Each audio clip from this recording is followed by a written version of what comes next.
안녕하세요. 뉴스와 사람들입니다. 지난 26일 이재명 대통령은 정부의 권위는 신뢰와 일관성에서 나온다며 다음과 같이 밝혔습니다. 2026년 5월 9일이 지나면 매물이 잠길 것이라거나 일부 다주택자들이 버텨보겠다고 한다는 말이 있습니다. 버티는 건 각자의 자유인데 이 점은 알아두는 것이 좋을 것 같습니다. 미리 엄명한 것처럼 국민들께서는 저에게 국가와 국민을 위해 일할 권력을 맡기셨고 그 힘을 위탁받은 제가 표를 계산하지 않고 일각의 비난과 저항을 감수하기만 하면 세제, 금융, 규제 등 막강한 권한으로 망국적 부동산 투기를 막기 위해 할 수 있는 조치는 얼마든지 있습니다. 잠긴 매물은 질식할 것이며 버티기는 더 큰 부담을 안길 것입니다. 자, 이어 다음날 27일 본인의 성남 자택을 내놓았고 3시간여 만에 팔렸습니다. 당연 시세보다 싼 가격에 내놓았기 때문이겠지요. 이러한 이재명 대통령의 결단에 대해 강훈식 비서실장은 오래전부터 내놓을 계획을 세우고 있었다. 거기에 살고 있는 세입자의 양해를 구하느라 시간이 지연된 측면이 있다 라고 밝혔습니다. 그러니까 부동산을 잡기 위한 많은 수단들 중 스스로 솔선수범하여 한 채 그것도 수십 년을 갖고 있던 집을 판 것이니 여태껏 이런 대통령은 없었다 이겁니다. 이러한 결단에 대해 중앙일보는 이 분당집 1시간도 안 돼 팔렸다. 3.65억 원에 사서 시세 차익만 25억이라는 제목을 달고서 보도를 하는데 분노한 이재명 대통령은 다음과 같이 밝혔지요. 이 기사는 왜 이리 악의적일까요? 시세 차익만 25억이라니 개 눈에는 뭐만 보인다는 말이 있습니다. 시세 차익만 25억이라니 그 외에 또 다른 불법 행위 같은 게 있기라도 하다는 것인가요? 내가 부동산 투기라도 했다는 이미지를 씌우고 싶은 것이겠지요.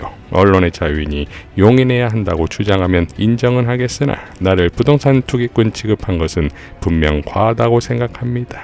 이후 이 기사의 제목은 이 대통령 분당 아파트 내놓았다. 청 부동산 정상화 의지라고 180도 바뀌는 것을 보면 애초에 의도가 보이는 것이지요. 자, 이런 상황에서 이재명 대통령은 27일 밤 궁금증을 자아내는 영상을 공개했고 그 궁금증은 28일 틱톡을 개설했다는 영상으로 해소가 되는데 딱 국민과의 소통을 더 강화하겠다는 의지이니 재래식 언론의 역할은 더욱 축소될 수밖에 없는 것이고 더군다나 이런 제목 장난질이라면 축소되어야만 하겠지요. 정리하면 이재명 대통령이 자택까지 내놓은 이번 결단으로 대통령 부동산 공화국은 끝났다는 의미와 틱톡 가입으로 국민들과 다이렉트로 소통하겠다는 의지라면 굳이 이런 수준의 재래식 언론은 불필요할 것입니다. 이만큼 중대한 결단이 있었고 즉각 행동하는 이재명 대통령인 것인데 여기에 감히 본인 스스로 딜을 하고 지금에 와선 번복하는 장동혁은 죽었다 깨도 못할 일이지요. 정청래 대표는 다음과 같이 밝혔습니다. 역사상 이런 대통령은 없었다. 깜놀. 대통령이 집을 팔겠다니 부동산 투기는 꿈도 꾸지 말라는 투지 아닌가. 역사는 실사고시 실천형 정치가의 모범 사례로 기록할 것이다.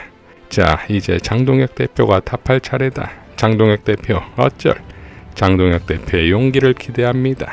이재명 대통령께서 집을 판다니 이제 장동혁 대표께서도 어머니 그만 팔고 집을 파세요. 울지 말고 뚝. 최민희 과방위원장도 장동혁 대표 구구하게 변명 말고 싸게 내놓으세요. 1억 5천만 원 정도면 팔릴걸요. 장동혁은 국힘 당대표 종신이어야 합니다. 이재명 대통령이 전북 전주시장에서의 발언이 감동을 주고 있습니다. 치세요. 너무 열심히 하시는 거 같아요. 열심히 해야지 뭐. 내가 1시간 일하면 세상이 조금 좋아요. 네, 저희 믿기고 있습니다. 이것을 증명하듯 이재명 대통령과 김혜경 여사가 전북 송광사를 찾았을 때 찍힌 신발이 또 한 번 감동을 자아내고 있습니다. 여사의 신발은 얼마나 많이 걷고 신고 벗었는지 아니 모두 헤어졌고 특이하게도 이재명 대통령의 구두는 구두끈이 아닌 신발끈으로 묶여 있습니다. 추정컨대 많은 활동량 때문에 오는 발등의 압력을 줄이기 위함인 듯합니다. 대한민국은 이재명 전과 후로 나뉠 것입니다.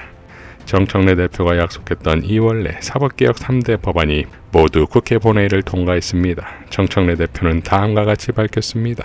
그 어렵다던 사법개혁 3법, 법외국제, 재판소원제, 대법관 중원이 완료되었습니다. 응원해주신 국민, 당원 여러분들께 감사드립니다. 역사의 한 페이지를 또 썼습니다. 강력한 개혁당 대표로서 앞으로도 민심 당심대로 뚜벅뚜벅 길을 가겠습니다.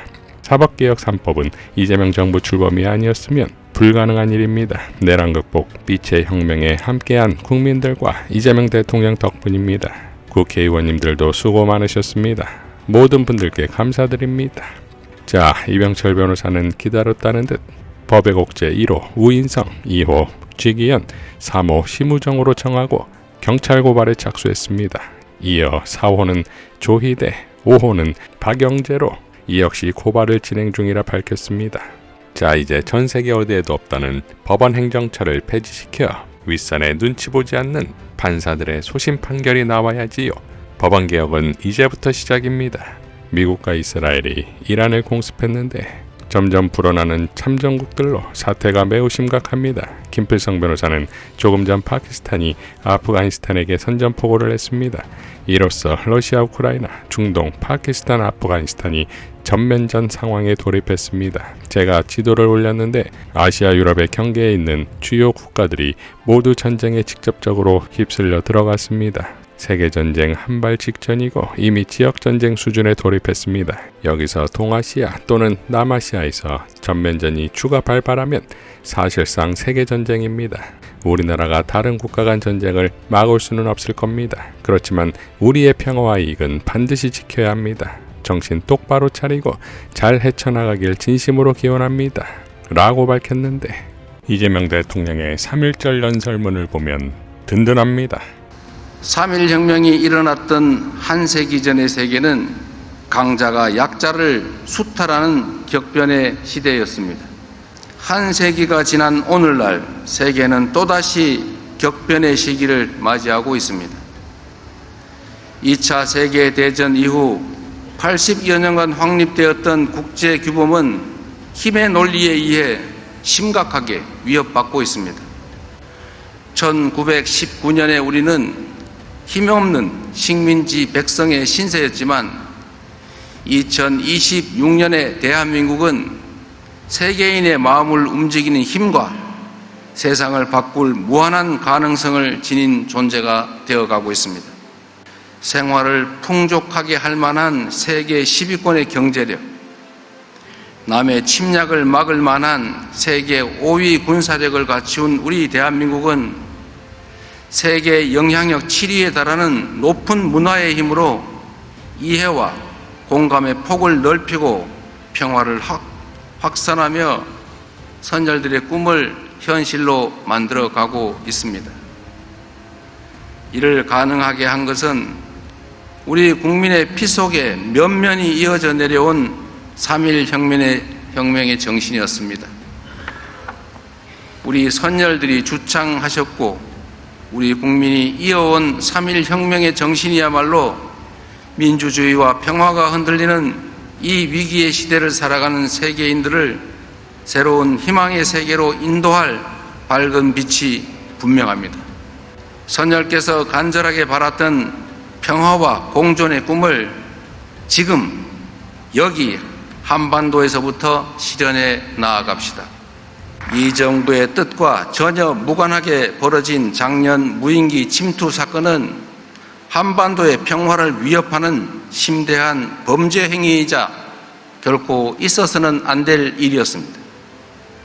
남북이 함께 살아가는 이곳 한반도에서 긴장과 충돌을 유발하는 행위는 그 어떤 변명으로도 정당화될 수 없습니다. 다시는 이런 일이 일어나지 않도록 철저하게 진상을 규명하고 책임을 묻고 제도적 방지 장치를 마련해 나갈 것입니다.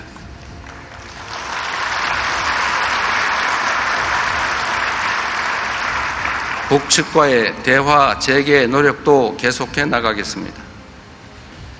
페이스메이커로서 북미 간의 대화가 조속히 재개될 수 있도록 미국은 물론 주변국과 충실하게 소통하겠습니다. 남북 간의 실질적인 긴장 완화와 유관국 협력을 통해 정전 체제를 평화 체제로 전환해 나갈 수 있도록 모든 노력을 다할 것입니다. 동북아 평화와 화합의 의의를 되새기며 저는 올해 초부터 중국과 일본을 연이어 방문하여 한중일 3국이 공통의 접점을 찾아 소통하고 협력해야 한다는 점을 강조해 왔습니다. 동북아의 평화를 세계의 평화로 이어가고자 했던 선열들의 바람대로 화합과 번영을 위한 노력을 멈추지 않을 것입니다. 존경하는 5,200만 대한 국민 여러분, 700만 재외동포 여러분, 선열들께서는 작은 차이를 넘어 하나로 통합하여 독립을 이루고 대한민국의 기틀을 다졌습니다. 그 정신을 이어받은 우리 위대한 대한 국민들께서 함께 힘을 모아 우리가 가진 잠재력을 온전하게 발휘한다면 선열들이 꿈꾸던 평화로운 세상을 현실로 만들지 못할 이유가 없습니다.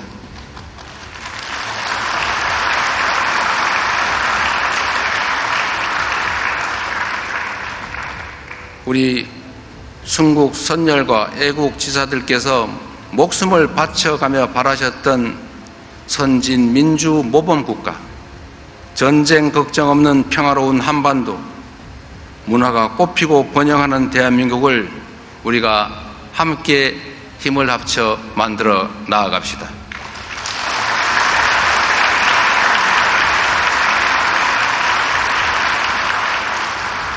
'3.1혁명의 정신으로 평화와 민주, 상생과 공령의 길을 함께 열어갑시다. 위대한 대한 국민과 함께 선열께서 바라마지 않던 그 광명을 향해 나아가겠습니다. 감사합니다. 이상 뉴스와 사람들이었습니다. 시청해 주셔서 감사드립니다.